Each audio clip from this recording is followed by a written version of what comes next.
Council online event. My name is Karim Dickey, and I'm really delighted to be hosting today Mr. Daniel Gasparri, the Charge d'Affaires and Minister-Counsellor at the Embassy of the Bolivarian Republic of Venezuela in Australia. He has accreditation also to New Zealand, Timor-Leste, Fiji, and other Pacific countries. Prior to his Canberra posting, he was president of the State Company of Recycling, a member of the Presidential Negotiating Commission for the entrance of Venezuela into Mercosur, and commercial attaché at the Embassy of the Bolivarian Republic of Venezuela in the Republic of Chile. Also Secretary of the Special Commission for the Study of Proposals, FTAA, G3, CAN, Mercosur, NAFTA, and other agreements on international economic integration. So this is just a short 30-minute update, and Daniel will give a update on developments in Venezuela, and we'll also take questions as well from those joining. And feel free to add any questions into the chat function there, and we'll try and get to those. So Daniel, welcome, and we look forward to hearing from you.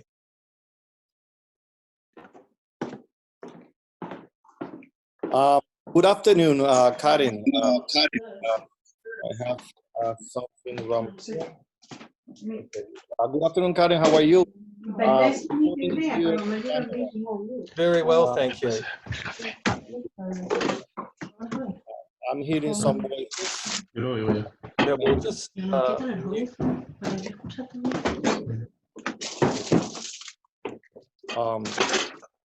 I think it's started to turn off the microphone.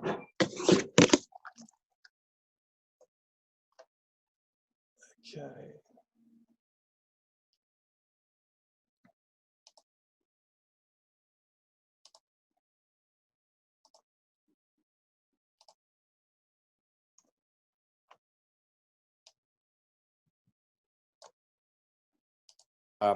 In this great initiative of the Caribbean Council, and I want to thank all the people and friends who joined this conference today.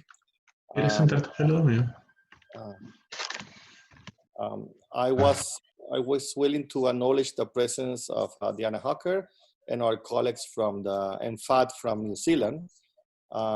Thank you for joining us today.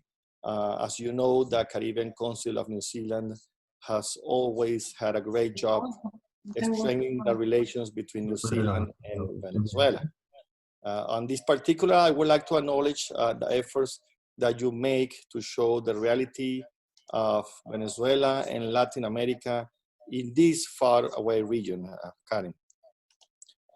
You certainly have done a remarkable job, and I really appreciate to have this space to talk about the situation in my country. I must say that New Zealand has always been our friend, a good friend, and you have always had a posture of non-intervention, following the international law and respect for the Venezuelan government and its legitimate institutions, which is very important for us. Your country has also a respectful, independent attitude, and we appreciate this position from you. As you might be aware, there is no doubt that the currently situation in my country who faces an economic situation, and it's certainly mainly because of the economic and financial blockade from the US.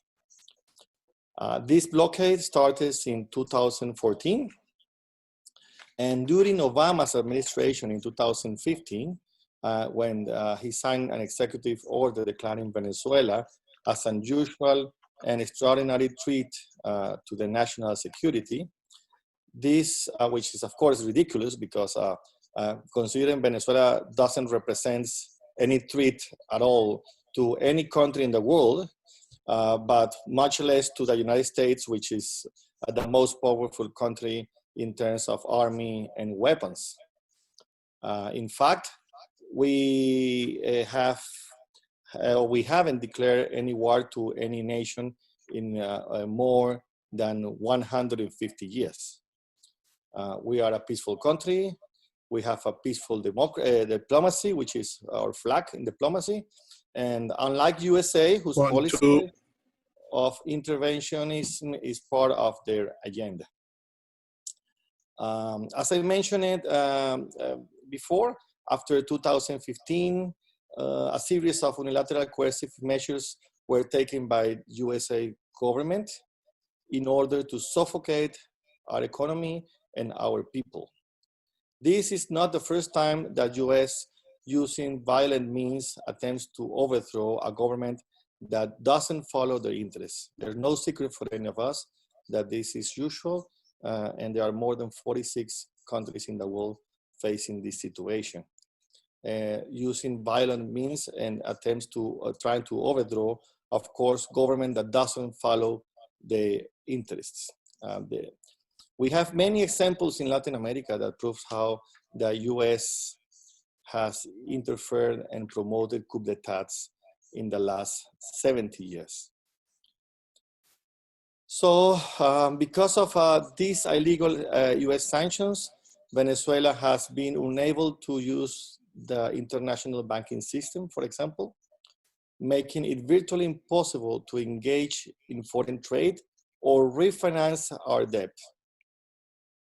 This has caused shortages of fuel. Just in the media is very recently. Also some shortages of medicines and food. We have been unable to buy the necessary parts to service our own oil industry, to purchase additives to refine our petroleum, despite, you should know, we are the biggest reserve of oil in the world. Fortunately, and thanks to Chavez's legacy, Venezuela has many friends around the world. For late President Chavez, Commander Chavez, international cooperation was a key to build an equal world. And despite the blockade and the sabotage of our legitimate institutions, we have managed to keep running our social programs, such as Misión Vivienda, which is a very big, major social program, which I'm going to explain now, and a food program called CLAP, who managed to deliver food to the most vulnerable sectors of our population.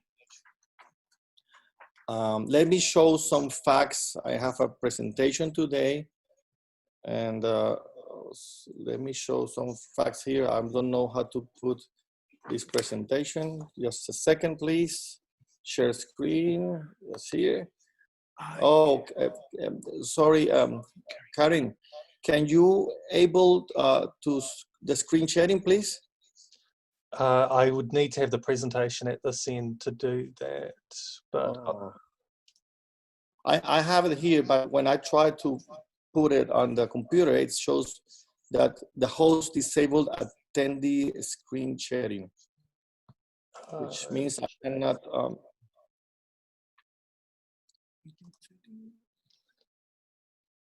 Yeah, I'm not sure if I can make that change at the moment. Sorry, Daniel. Maybe, can you flick it to me in an email and I'll quickly open it at this end? I'm emailing it to you right now. Cool.